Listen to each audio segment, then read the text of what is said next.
Phone check. 1, 2. The microphone check. 1, 2, 1, 2. The microphone check. I got my headphones tuned between two different AM stations, and my briefcase is full of declassified information. Declassified. Good evening and welcome to News from Neptune for the 10th of August in the 32nd week of 2012. For more than 20 years, this program has been a spontaneous and unrehearsed discussion of the news of the week and its coverage by the media.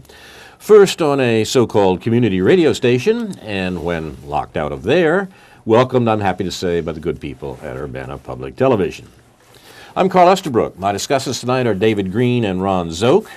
We'll offer you a special program tonight, as a matter of fact, and modify our usual procedure, but I promise not to talk the whole time and let these guys say something too.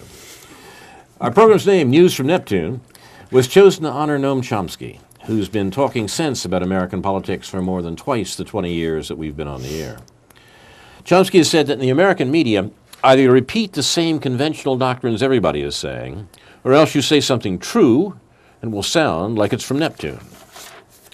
Chomsky has also said the smart way to keep people passive and obedient is to strictly limit the spectrum of acceptable opinion, but allow very lively debate within that spectrum, even encourage the more critical and dissident views. That gives people the sense that there's free thinking going on, while all the time the presuppositions of the system are being reinforced by the limits put on the range of debate.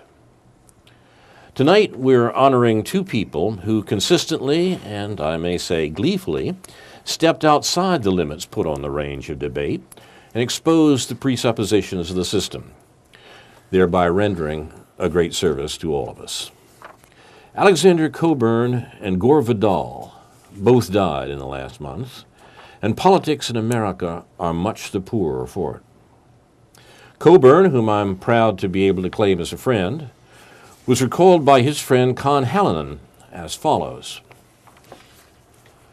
For chaos heard his voice, him all his train followed in the bright procession to behold creation and the wonders of his might. That's from Milton's Paradise Lost. It was fitting that the writer and critic Alexander Cockburn's funeral should include a passage from Milton.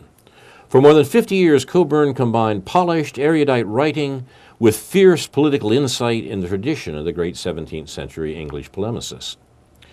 Cockburn died July 20th in Germany at the age of 71, following a 2-year struggle with cancer. He was buried July 28th in his beloved Petrolia, California. And I must say, just before he knew he was suffering, which he kept absolutely silent, he was our guest here on News from Neptune just 2 years ago, and we will show that program at a later date. It's hard to sum up his career because it was Catholic in the true meaning of that word, all-embracing. He wrote for newspapers in England as well as New York's Village Voice, the Wall Street Journal, and The Nation, and along with Jeffrey Sinclair, founded the investigative publication Counterpunch. For more than 50 years, Cockburn was a relentless critic of U.S. foreign policy, opposing the Yugoslav War, the wars in Afghanistan and Iraq, and the recent war in Libya. He was particularly critical of Israel, and for that earned the undying enmity of people like Harvard Law professor Alan Dershowitz, who called him an anti-Semite. Cockburn responded by publishing a book of essays entitled The Politics of Anti-Semitism, commenting that one could always tell Israel was misbehaving when charges of anti-Semitism were thrown at his critics. Cockburn was born in Scotland, the oldest of 3 sons of Claude and Patricia Cockburn. He had 2 sisters from his father's previous marriages.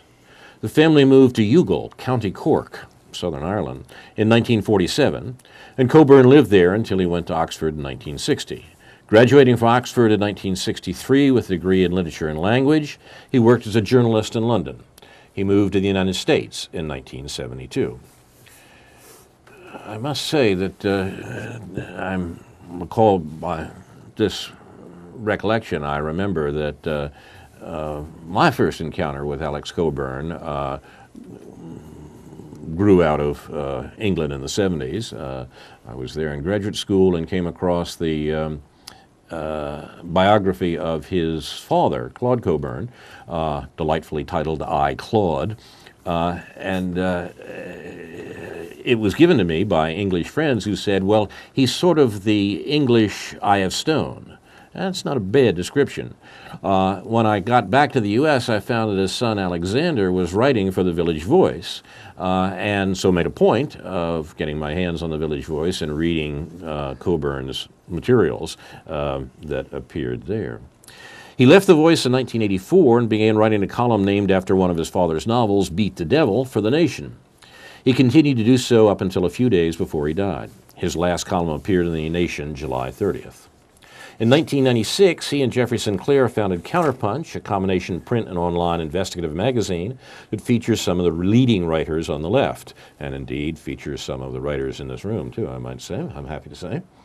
The Cockburn family was sort of a journalism collective. Alex's father, Claude, was perhaps the best frontline reporter during the 1936-39 Spanish Civil War, and the competition was rather steep for that designation. The only other reporter that anyone knows from those days was a man called Eric Blair, who wrote under the name George Orwell. The two cordially hated each other. He was a brilliant Claude was a brilliant essayist on everything from British foreign policy to Irish agricultural practices. The elder Cockburn's ability to write about virtually anything paralleled Alexander's career. As Nation editor and publisher Katrina Vanden Heuvel told the Associated Press, quote, his range was extraordinary. He could write about fox hunting and he'd write about intervention. I wasn't going to quote Vanden Heuvel's line. I mean, it's silly. But it's true about Cockburn's range. One of the most delightful things he said, I heard him say, about his own writing was that he could write faster than anybody who could write better, and he could write better than anybody who could write faster. And he did, and published that way for many years. He wrote several books. I even brought them along today, so I don't know, security blanket style, including Whiteout, the CIA, Drugs, and the Press, an important book, A Short History of Fear, Corruptions of Empire, and End Times, The Death of the Fourth Estate. His brothers, Patrick and Andrew, are also journalists of considerable merit. Patrick, a Middle East expert for The Independent, spent several years in Iraq writing an outstanding book on Shia leader Muqtada al-Sadr. He is currently based in Britain and continues to report and comment on the Middle East. Andrew, an expert on matters military, has written several investigative books, including a recent one on former U.S. Defense Secretary Donald Rumsfeld, as well as a study of U.S.-Israeli covert relations and a book on Saddam Hussein. His frontline story, Drugs, Guns, and the CIA, prepared in collaboration with his wife, Leslie Cockburn, is probably the best study of the long and sordid relationship between American intelligence agents and drug dealers during the U.S. war in Laos and the Contra War against Nicaragua. Obituaries have labeled Alexander Cockburn, a contrarian, but that term's inaccurate. He was famously fierce and could be absolutely scathing, woe betide those who challenged him in print, but his politics were always coherent and deep-seated. If he disagreed with you, it wasn't because he was being contrary, it was because he didn't agree with your politics. He was always suspicious of orthodoxy, a sentiment he shared with Milton, which many times put him at odds with others on the left. He was roundly criticized for his doubts about global warming, but his stance had nothing to do with crankiness and everything to do with his mistrust of groupthink. He was suspicious of assumed truths, and when he expressed those sentiments about global warming, he was widely denounced. Criticism always made him dig in his heels, and if you wanted a good old-fashioned Donnybrook, Alex was your man. His funeral was very much an Alexander Cockburn affair. The speeches were short, and the funeral procession, led by his daughter Daisy, was headed up by a yellow fire engine. A long line of cars followed, including the 50s automobiles that he liked, winding their way through the rolling Northern California hills to a flat plain surrounded by high hills crowned with ocean fog. Over to the Glory Land was sung. You can even find that on the web. And Cockburn's beautifully handcrafted coffin, embossed with a typewriter, was laid to rest. We shall not see his like again in our time. That's mostly from Con Hallinan, and it seems to me correct. Gentlemen, comments on the late Alex? Okay, I'll dig in here. Okay. And playing off of what you've said, I think the the thing that unsurprisingly attracted me to Alexander Cockburn was his in-your-face tiffs with the supporters of Israel and the Israel lobby, and especially going back to not just his criticism of our Israel policy in general, but in relationship to, for instance, the Anti-Defamation League and Abraham Foxman, and his criticism from there, not only in relationship to the manner in which anti-Semitism was used to silence critics of Israel and of U.S. support for Israel, but also the manner in which Cockburn tied his criticism of the hate business or the anti-hate business into an overall critique of what I would call an implied critique of sort of vital centrism, the notion that we stand in the center, communists or communists on one side, fascists on the other side, or in this day and age, skinhead hate groups on the one side, or Islamist extremists on the other side. And I think we should miss Cockburn in the current context, controversial as it is and difficult as it is. I already miss Cockburn in a very concrete way, because I'm wondering what his response would be to the recent killings, both in Colorado and in Wisconsin, and the reaction of the liberal media in terms of hate, in terms of understanding these things in terms of hate, and sort of limiting their understanding of these phenomenon in terms of hate and in terms of guns.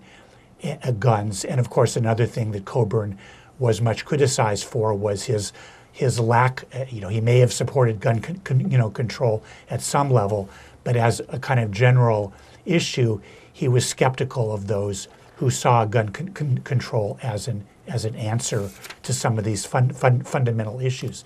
And I think ultimately what he was concerned about, he was avoidant of identity politics, and really of sort of even of issue politics.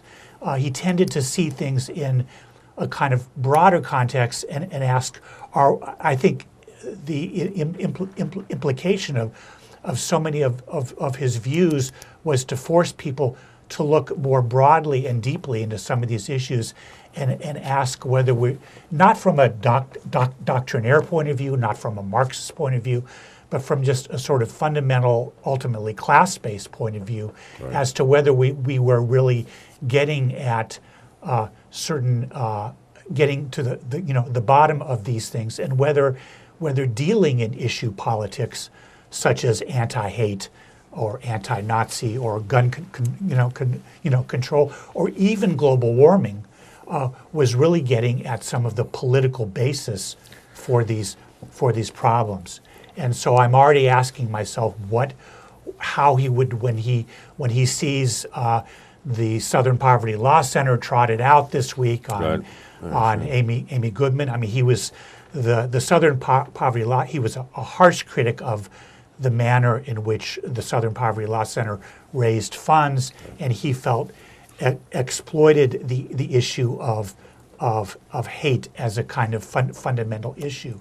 And so I'm already missing him in the sense of wondering what his response would be to what we've been hearing in the media and in the left media this week about the recent killings. David, that's excellent. I couldn't agree more. That's a crucial point, and I think that is very close to the heart of what Alex did and why he was so important.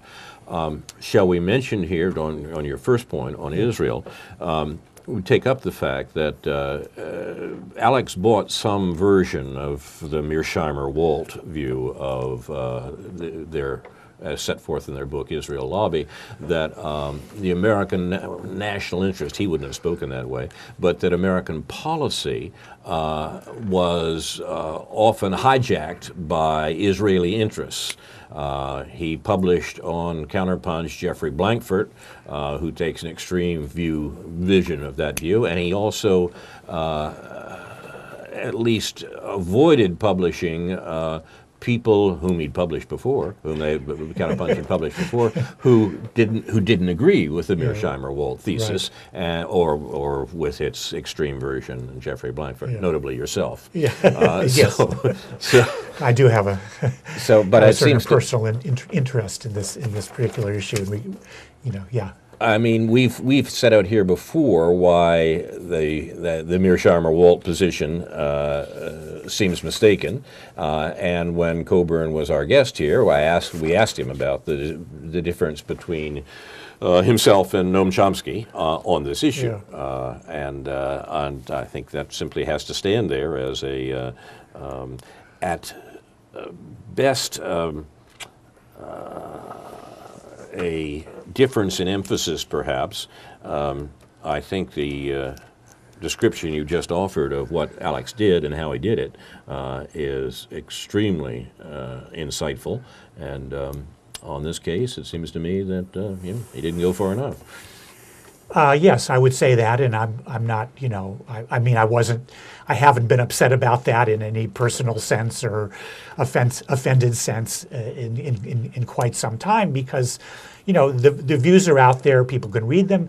Even the views on Counterpunch were out there. I mean, he published a long article at some point by Norman Finkelstein, which really laid out the qualifications that one ought to have about ascribing all this power to the Israel lobby.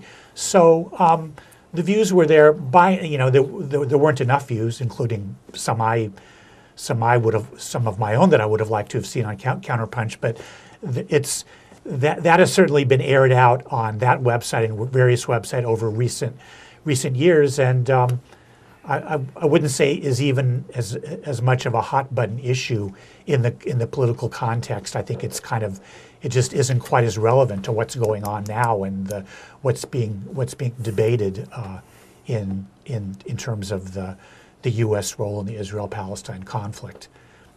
Ron, you got a take on Alex Cockburn? Yeah, well, I may have to rupture some of the groupthink here, but I've never found that much of value in Cockburn. Let me bring you, as a preliminary statement, something was published in the National Review, the right-wing magazine by John Fund, called Alexander Cockburn, Mellowed Radical.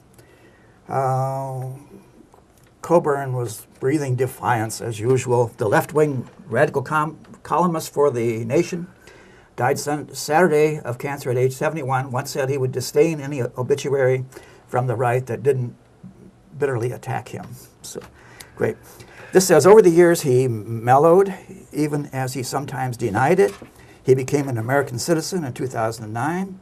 That same year, he became a columnist for the paleoconservative magazine Chronicles, a platform he used to rail against American imperialism, big business corruption, and imbecilic leftists. Are there any other kinds of leftists? We're not told. A conservative would have agreed with large parts of most of his columns. He was a passionate defender of gun rights and believed a well-armed society was a bulwark against anyone who wanted to control a population. He became a true heretic to the left in 2007 when he declared that supporters of global warming were promoting a fraud. Their Pied Piper, he said, was a hypocritical mountebank named Al Gore. Cockburn was an enthusiastic supporter of Ralph Nader against Gore in 2000. This concludes by saying, sadly, Alex contracted cancer not long after we last spoke. His book was finally published in 2011, but he was too ill to effectively promote it. That was a real shame, because he would have enjoyed doing battle with the global warming crowd, just as he and fellow skeptics started to have them on the run, both intellectually and politically. That is so wrong, but anyway. That would have brought him immense pleasure above everything else. Alex loved rhetorical combat and a clash of ideas, even when he was disastrously wrong. but conservatives should recognize that he was getting more and more things right toward the end. So I've never found much of value in anything Cockburn has written. It's all sneer, sneer, sneer, and using the dogmatic mode of argument, obviously, and of course, and everybody knows, and the main line of argument seems to be that you know in your heart that I'm right, and you're making these disingenuous, silly statements. And if you disagree, you're evil. And he was more of a word slinger, I think, and more of a bomb thrower or grenade thrower than an effective arguer in my view. Now that last paragraph, I gather, Ron, is yours, not John Funn's, right? Yes, And right. It Yeah. couldn't be more wrong. Yeah, okay. I mean, to say to refute it, I simply ask anyone to read any part of the immense literary output by Alex Cockburn. Much of it found on the web. Yeah. Sneer, sneer, sneer. Come now. I mean, this is a man who wrote like an angel. Everyone admitted that, and he was also immensely erudite. I mean, it was the fund of knowledge, both political and I might say literary, that he brought to his polemics that made him such a widely feared polemicist. But the notion that there wasn't any content, that it was simply sneering, I just asked people to read something of what he wrote. Simply not so. The global warming thing is an issue, and let's talk about that for a minute. Remember that as much joy as Cockburn got from the intellectual combat, his writing about global warming and his denial that global warming was anthropogenic, that is, human-caused, was in part a criticism of that sort of environmentalism that says, oh yes, global warming is a terrible thing, it's coming on us, and therefore we've got to recycle our newspapers and buy a Prius because that will deal with global warming.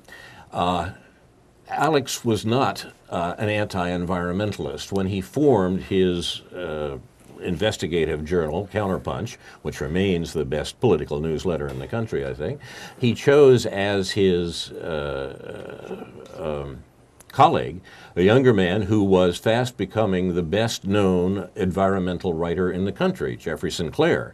Jeffrey Sinclair, author of books like Been Brown So Long It Looked Like Green to Me and Red State Rebels, has a long history of serious environmental writing. Alex agreed with this, and he wrote with it. Jeffrey, I might say, did not agree with Alex's denial of anthropogenic global warming, which, after all, is a technical question. Global warming, as have been pointed out by the people who've looked at the matter, is something that has risen and fallen within historic times. There have been several cycles of global warming since in the last 1,000 years. The medieval warm period is largely credited by medieval historians to be the source of the flowering of culture in Europe during what the Germans call the High Middle Ages, the 12th and 13th centuries. So global war and the Little Ice Age in England is, particularly in England, but in Europe, of 5 centuries later, is recognized by all as having cultural effects. So the cycle of warming is not denied. Alex never denied it. The only question is, has industrial civilization in fact produced circumstances that has distorted that cycle? It seems to me the best answer is yes. The notion that what Cockburn was after was that sort of liberal groupthink that said we could make adjustments that would allow the corporations to continue to behave as they have in regard to the environment, and those adjustments depended upon convincing people that they should do something to stop global warming. That's what he was always opposed to, and it seems to me that in a lot of ways he's right, even if he was wrong about anthropogenic global warming. You're watching News from Neptune, a special edition devoted to the memory of the late Alexander Cockburn and the late Gore Vidal. Further comments on Alex, gentlemen? Well, I do agree that Alex Cockburn. Again, I just want to reiterate the idea that what I trusted about him was that when he was wrong, it may have been for a right reason, and so I agree with the idea that he was skeptical of any kind of many kinds of issue-oriented politics, reformist politics, and in that context, I think it's important to say that global warming or not, the answer to global warming and the answer to the environmental consequences of man's effect are primarily political, and I think that lies at the heart of his opposition to a sort of technical a response to global warming that can sort of be that he, I think, probably felt could be too easily co-opted into mainstream politics. I think that's right. I think one of the things we see with Cockburn is actually something that's becoming more evident sort of daily in contemporary politics in summer of 2012, and that is the widening gap, perhaps always existing but never quite alluded to, the gap between liberals and the left. Alex was clearly on one side of that gap. Alex belonged to the left and was contemptuous of liberals. If he was sneering and sneering and sneering, Ron, the objects of his sneers were always a complacent liberalism, a liberalism that was not just a shade different from the left he spoke for, but indeed in contrast with it. Beg pardon? Is there any non-complacent liberalism? Or liberalism seems to me to be remarkably complacent. It's it's redundancy, isn't it? Okay. The left he spoke for. Look, there's a view that says there's a critical politics that we can call liberal in this country, and the further you go with it, the more left you become, as if it's a spectrum. It's not a spectrum. There is a contrast, a very sharp contrast, but a chasm indeed fixed between liberalism and the left in contemporary political parlance. Cockburn pointed to that, and he was definitely on one side of it. And I think his relationship over the last few years with the Nation magazine reflects that as the Nation became more during the Bush era. Became attracted to Obama, notwithstanding a few of their writers who, and including Gore Vidal, himself, and Jeremy Scahill, and some others. But I think that that Alex Cockburn was basically marginalized by the Nation. I think they knocked him down from a biweekly column to a monthly column. And I think that reflected the liberal, the primarily liberal editorial stance of the Nation, that we could still work within this sort of two-party system. Yeah. Victor Navasky's comment on Alex's death. Navasky was editor and publisher of The Nation for a long time and is now still on the masthead as the emeritus editor and publisher. It really is one is the more interesting because it pointed up precisely this liberal radical chasm. Speaking for the liberal position in the Nation, it was a very careful. He'd come to bury Alex, not to praise him. That was clear. And I thought the obituary that Navasky wrote pointed out this liberal-radical split quite clearly. Alexander Cockburn was certainly a staunch advocate for free speech.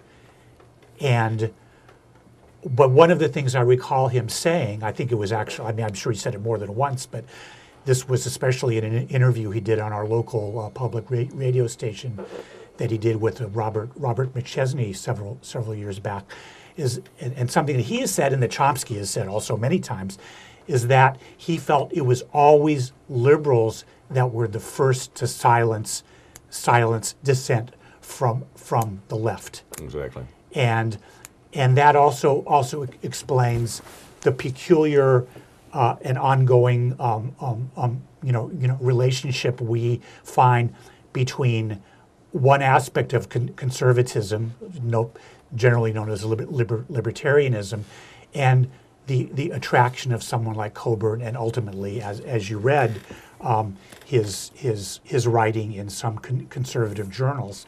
I think this has ultimately to do with the fact that the primary repression of meaningful free speech is of course in what we call the mainstream, whether you define that as liberal or conservative. And I think people like Cockburn felt that it was in a sense the extremes versus the mainstream. How did they do that? Silence the leftists? When these liberals were doing that? Well, I think they do it in, as I think we often mention on this program, they do it in the manner in which discourse is the shape of discourse is conducted, and the manner in which questions are being asked. And again, in this last few days, again we see on the left on Amy Goodman's program, we see the debate about the response to the Sikh shootings or the Colorado shootings being construed in an increasingly narrow way, which excludes the whole society in which these things are happening. Maybe not the whole thing, but it's really difficult to feel. It's difficult for me to listen to some of these interviews with people from the Southern Poverty Law Center and various anti-hate groups and various analysis of the background of these people and mental health and gun control and the sort of neo-Nazi music scene. It's hard for me to see in all that getting to the bottom of what's going on in the society from which these people who commit these heinous crimes actually come from. Whether you want to talk about obviously it's very different when you talk about mental illness or you talk about affected people who go into the military and are exposed to certain things, whether mental illness is involved in that or not. But still, how we talk about things in a way that doesn't give short shrift to issues of keeping guns out of the hands of people who can do bad things, or mental illness, or hate, but how this operates in this sort of broader context.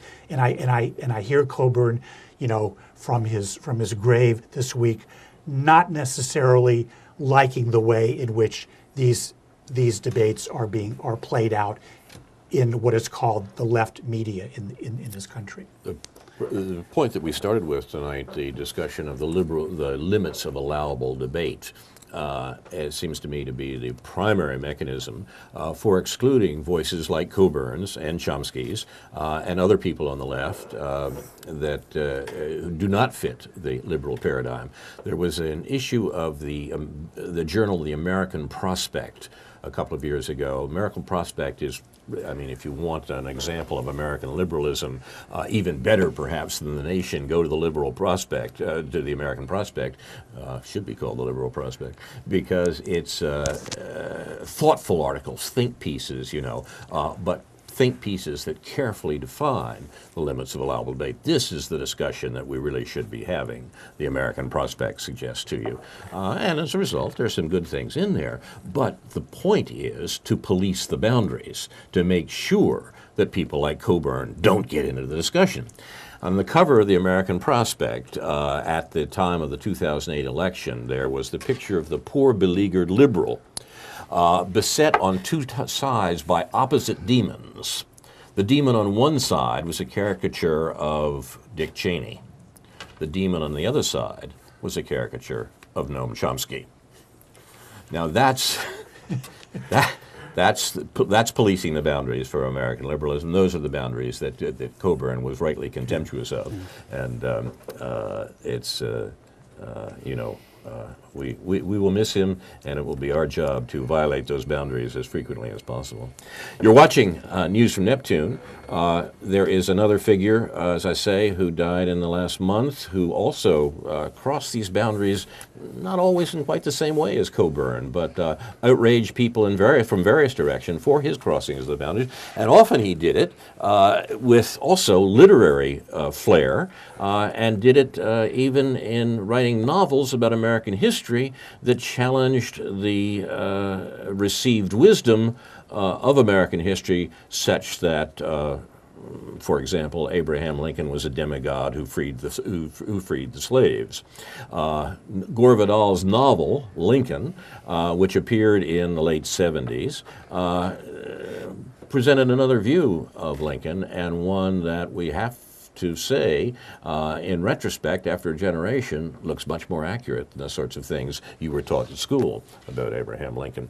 It's an article by Jeff Riggenbach on Gore Vidal's American Chronicle novels, his history novels, that I wanted to quote from a bit here. Vidal reminds me in some ways of a novelist, an American novelist called Kenneth Roberts, who was born in 1885 and died in 1957, and you're looking at the last American who actually has read a novel by Kenneth Roberts. That's me. Nobody else has. But his novel, Oliver Wiswell, which I read at an impressionable age, is a picture of the American Revolution from the Loyalist side. The novel was published on the eve of the Second World War, and it's a fascinating book. I recommend it to you highly. I think you have to be 15 years old or less to read it. I don't think it's readable by an adult because there is a longueur to reading it that one has to be a teenager to appreciate it. Vidal's novels were sprightlier, more literary, but as historical revisionism, they were extremely important. Riggenbach talks about the run-up to the Second World War in Vidal's novel. Herbert Hoover, who entered the White House as president 6 years after Harding's sudden death, attempted to continue his predecessor's peace-loving foreign policy, only to be brought up short by the machinations of his own Secretary of State, Henry Stimson. Stimson, according to Vidal's Hoover, now this is history of those days as dramatized in the novels by Gore Vidal, Stimson, quote, wanted to make all Asia our responsibility. That means if the Japanese would not let go of Manchuria, we should go to war with them. This is supposedly Herbert Hoover presenting what in fact were his views, but in this dramatized form. When I realized what he was up to, I called a cabinet meeting and read Henry the Riot Act. I agreed that although Japanese behavior on the mainland of Asia was deplorable, we were in no way threatened economically or morally. Close quote. Making war under such circumstances is repugnant to Vidal's Hoover. I would never sacrifice any American life anywhere, he states forthrightly, unless we ourselves were directly threatened. People forget, Vidal's Hoover complains, that when I was elected president, we were occupying most of Central America and the Caribbean. I pulled the Marines out of Haiti, out of Nicaragua, and then when our war lovers insisted that we invade Cuba and Panama and Honduras, I said no. After 1932, Hoover is helpless to prevent war so easily, for he's been voted out of office and replaced by Franklin Delano Roosevelt, a distant cousin of the earlier Republican Roosevelt, who had been so bellicose and eager for hostilities. The new Democratic Roosevelt, quote, goes on and on about how he hates war because he's seen war, Vidal's Hoover declares with evident contempt. As usual, he lies. He toured a battlefield or two after Germany had surrendered, World War I. And that was that. He saw no war. Does he hate what he has never experienced? Who knows? But I had to feed the victims of that war. This is true. And I don't want anything like that to happen ever again. But Stimson does, Roosevelt does. I find them unfathomable, close quote. By the time Vidal's Hoover utters these remarks, the two unfathomable creatures at whose motives he so marvels are busily working together, for Roosevelt names Stimson his Secretary of War just after winning an unprecedented third term in the White House in November 1940. And thereafter, Vidal Stimson and Vidal's FDR conspire to turn American public opinion around 180 degrees, so it will favor the course they themselves fervently advocate, U.S. intervention in the European war that began in 1939. Another of the co-conspirators is Harry Hopkins, the former social worker turned presidential confidant and advisor. A principal architect of the New Deal, as the president's largely unsuccessful plan to end the Depression was called, Hopkins was the man in the shadows, forever whispering into the president's ear as they experimented with programs and secretly manipulated friends and enemies. And as luck would have it, Hopkins also becomes a close friend of Carolyn Sanford, that's the fictional character at the center of Vidal's novel, who returns to Washington in 1939 at the beginning of the novel called The Golden Age. She's 60 and has spent the last decade in Europe, but is now bent on playing an active part once again in the daily publication of the Washington Tribune, the fictional newspaper that she presides over. She looks a lot like a couple of real-life people whom Gore Vidal knew, but she is indeed a fictional character. There's no way, Hopkins tells Carolyn, that we, this administration anyway, will let England go down. This is, once again, this is seen as set after the beginning of the Second World War, but before America has entered the war. We can always handle the isolationists here at home, with some protective camouflage for Churchill, for England. The fact is they haven't been a great power since 1914. But we all kept pretending they were until Hitler came along. Up till then, the whole thing has been sort of a bluff. That's why we keep going on about a special relationship between the English-speaking nations. I remember that set of books my parents had about the English-speaking nations sitting on the table. Disguising the fact that we are the world empire now and they are simply a client state, a bunch of offshore islands. Certainly they're close to us in many ways, but they aren't necessary to us. To be blunt, we can survive, even thrive without them, which is the wicked wisdom of the intelligent isolationists who are not just for America first, as they like to say in their speeches, but for America über alles, close quote. The question is how the president is going to involve the United States in the European war, coming to the aid of the British when most Americans clearly oppose such an intervention. We forget that America was profoundly anti-war for the first 2 years of the Second World War. Former U.S. Senator Thomas Pryor Gore of Oklahoma, the blonde politician turned out of office in 1936 by his constituents, perhaps for his outspoken criticism of the popular, if largely unsuccessful, New Deal, remains in Washington, where he spent so much of his career, practicing law, talking politics with his numerous friends in and around the district, and relying on his grandson, Eugene Luther Vidal, Jr., who would later become Gore Vidal, as his assistant and guide. He explains in the next scene in the novel the way in which the U.S. Will be manipulated into the Second World War, that the U.S. populace, the anti-war U.S. populace, will be encouraged to understand that they have been attacked by Japan and therefore must join the war in the Pacific, goes back to the turn of the century, thereby be drawn in to the European war. And that is, in fact, what happened. The U.S. never declared war on Germany until the declaration of war against Japan after Pearl Harbor was in place, and Germany and Italy, allies of Japan, declared war on the United States. Then, suddenly, the Roosevelt administration declared war on the European belligerents and entered the war in Europe, putting itself in a position, as later historians found out, but it's not much talked about, essentially to receive the whole kit and caboodle at the end of the war by means of what the U.S. called grand area planning. The U.S. knew it would be the only undamaged country to come out of the war and would essentially be running everything. This is what Vidal dramatizes in his novels. This is good history, but it's not the history that's taught in our schools. Comments on Gore Vidal, Ron? Yes, I find him a very insightful writer. I've only read some of his essays, not all of his fiction by any means, only just a couple of the minor novels. But I have nothing to say about his fiction. One minor note, Michelle Bachmann claims that reading something negative about a great American figure in one of his novels is what set her off into right-wing orbit.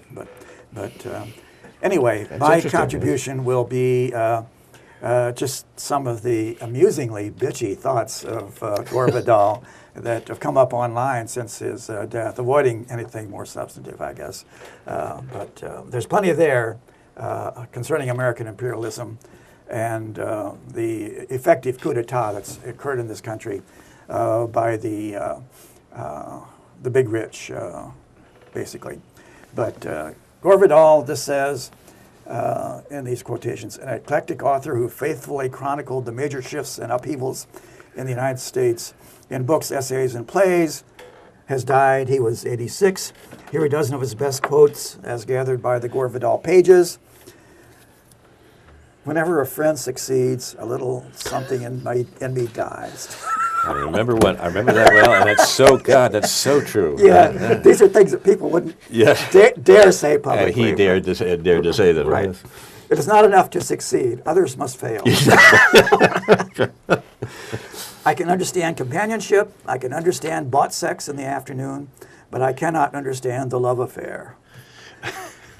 Never pass up a chance to have sex or to appear on television. We make that a rule, right, gentlemen? Right. A narcissist is someone better looking than you are. Write something, even if it's just a suicide note. Right? You know, I've been around the ruling class all my life, and I've been quite aware of their total contempt for the people of the country. I suspect one of the reasons we create fiction is to make sex exciting. The United States was founded by the brightest people in the country, and we haven't seen them since. Every 4 years, the naive half who vote are encouraged to believe that if we can elect a really nice man or woman president, everything will be all right. But it won't be. The 4 most beautiful words in our common language, I told you so. There's no human problem which could not be solved if people would simply do as I advise. This is wisdom. Yes, this is an oracle. Right. So I highly recommend his essays. Again, I have nothing much to say about his fiction, but it's full of insights. And I have 4 books of his essays on my desk that I dip into from time to time, including Homage to Daniel Shays, which is a classic, early 70s. Very important. Yeah, very insightful and a lot of foresight about what's happened. I think referring back to the problem of issue politics, which I talked about in relation to Alexander Cockburn, I think Vidal you could talk about in the same way, especially in terms of his as a homosexual in his relationship to homosexual rights, which he didn't support in any way that one might think that. He always repudiated that and didn't want to classify people that way. And I think he was basically bisexual. Right, and I think it would gain some insight into his politics to understand why he distanced himself from the gay rights movement, as we've understood in the last 30 or 40 years. Another thing I came across last week, and I think there's a group of people, including the Nation columnist Andrew Cockburn, who died in the mid-90s, and actually his collected works are in a book to which Alexander Cockburn wrote the foreword to, and in which Gore Vidal wrote a review of a very positive review of. I think reading Cockburn's works and Vidal's works and Cockburn's works, I think just reading the collections of their columns going back from the 60s or even earlier to Cockburn's death in the 90s, and then of course Cockburn's and Vidal's most recent deaths, is probably as good a way as any to really sort of live the history of this country from the perspective of those who wrote from a very critical outside the margins. the note about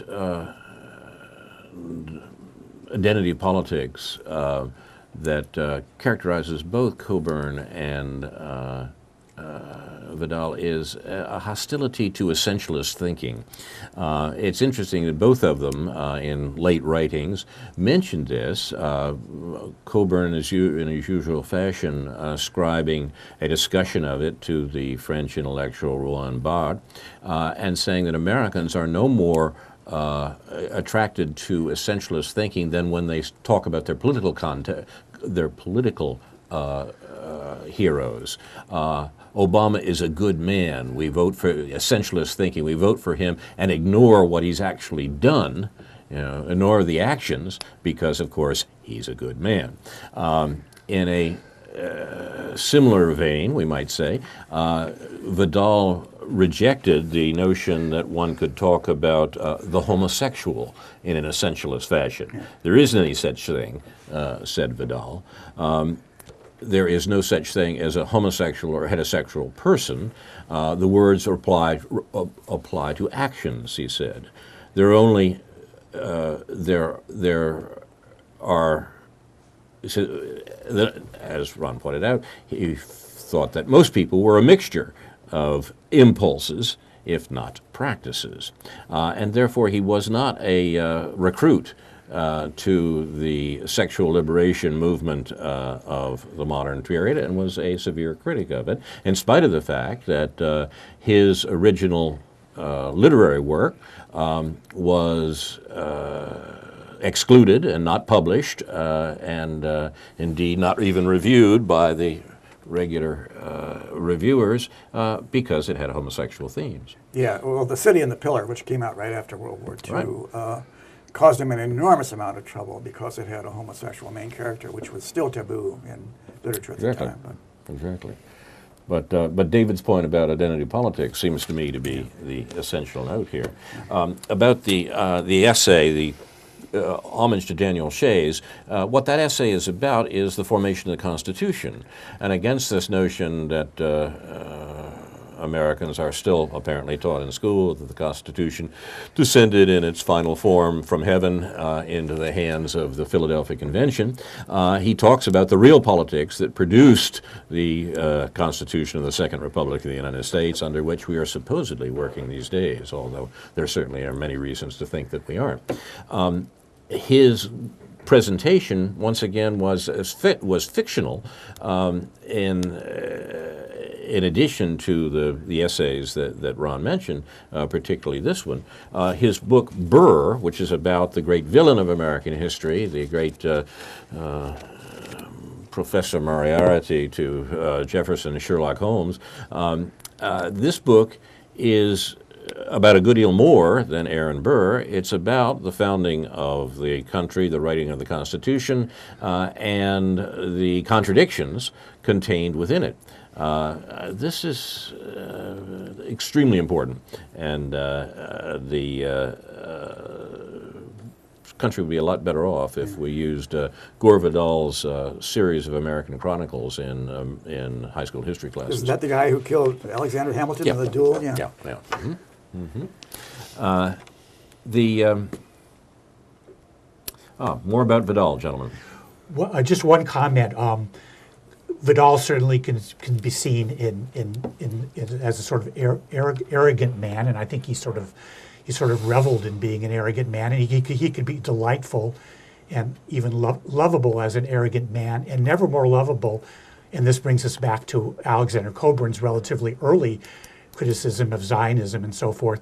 Vidal also joins him in that, and he personalized this in his writing about two of the primary figures, Norman Podhoretz and his wife Midge Decter. Mm-hmm. And in his writings in the 1970s, he was already laying into them in quite a funny way, and in quite a true way.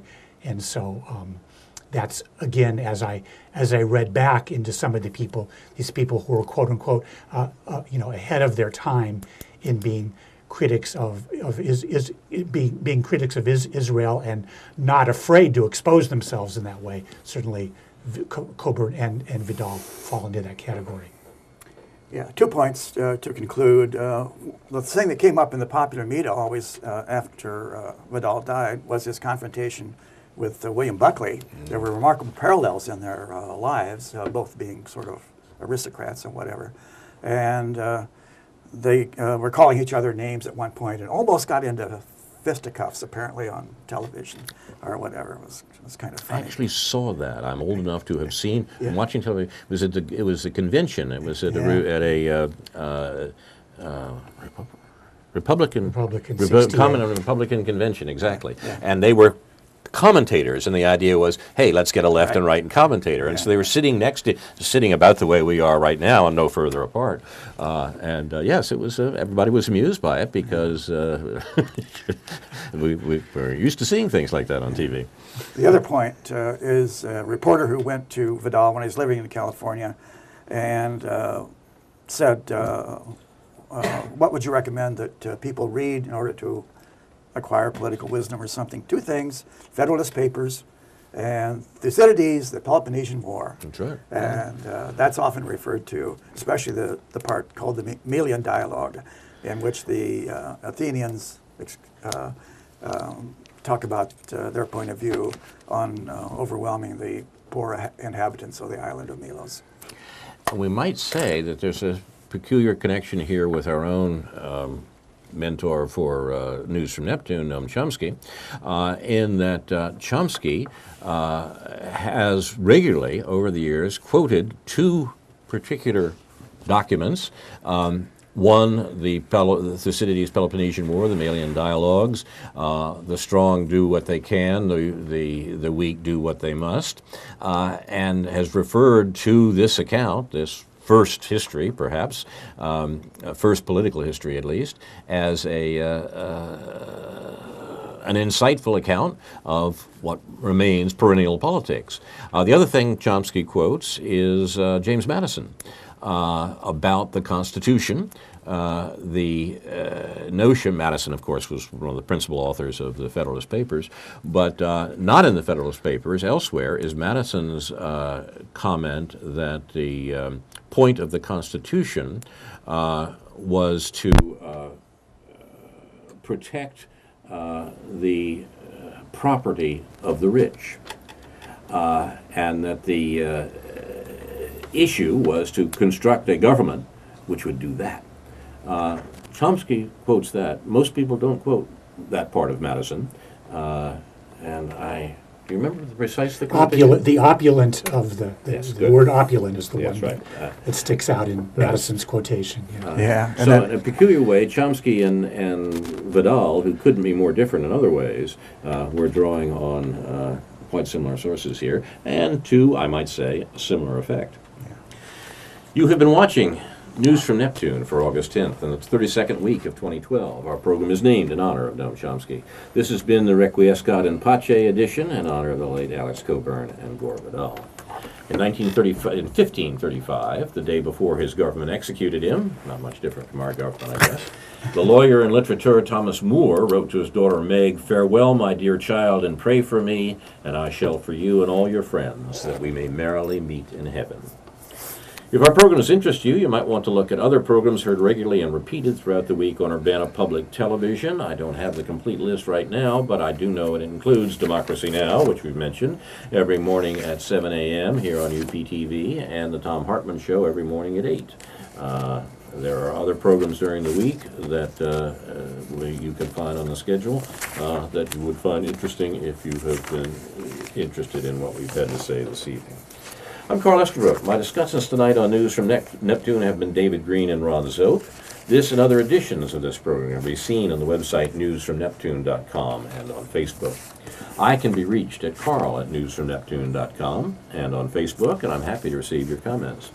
Our thanks to Urbana Public Television, especially Jake, Jason, and Caleb.